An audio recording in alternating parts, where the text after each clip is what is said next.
নাটোরের লালপুরে ইটভাটায় অভিযানের প্রতিবাদে রাস্তা অবরোধ। লালপুর নাটোর প্রতিনিধি এজেড সুজন মাহমুদের রিপোর্টে। আপনারা দেখছেন i1 টিভি, সঙ্গে আছি রীতা শ্রাবন্তী। নাটোরের লালপুরে অবৈধ ইটভাটার বিরুদ্ধে প্রশাসনের চলমান অভিযানের প্রতিবাদে ঈশ্বরদী বানেশ্বর আঞ্চলিক মহাসড়ক অবরোধ করে বিক্ষোভ করেছেন স্থানীয় ইটভাটার মালিক ও শ্রমিকরা। বুধবার দুপুর 1টায় উপজেলার রামকৃষ্ণপুর চিনির বটতলা মোড়ে বিক্ষোভ করেন তারা।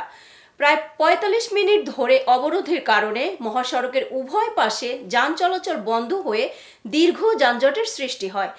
এ সময় ভাটার শ্রমিক মোহাম্মদ লিটন আলী ও মোহাম্মদ সিরাজুল ইসলামের নেতৃত্বে এই অনশন অনুষ্ঠিত হয়।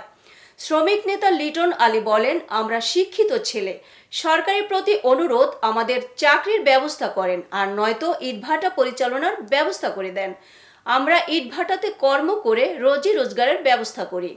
এই ভাটা বন্ধ হয়ে গেলে আমাদের না খেয়ে মরতে হবে। এই ভাটা বন্ধ করতে হলে আমাদের লাশের উপর দিয়ে গিয়ে ভাটা বন্ধ করতে হবে। এ সময় সাবেক উপজেলা ভাইস চেয়ারম্যান তহিদুল ইসলাম বাঘার বক্তব্যে বলেন, লালপুরে ভাটা আমাদের ইন্ডাস্ট্রি।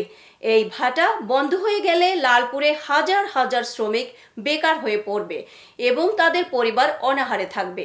তাই লালপুরের সকল ভাটাকে লাইসেন্সের আওতায় এনে সঠিকভাবে পরিচালনার অনুরোধ করেছেন। এ সময় ভাটায় অভিযান বন্ধের আশ্বাসে অবরোধ তুলে নেন তারা। এতক্ষণ সঙ্গে থাকার জন্য ধন্যবাদ। i1 টিভির আপডেট পেতে ভিজিট করুন আমাদের ওয়েবসাইট, ইউটিউব চ্যানেল ও ফেসবুক পেজে।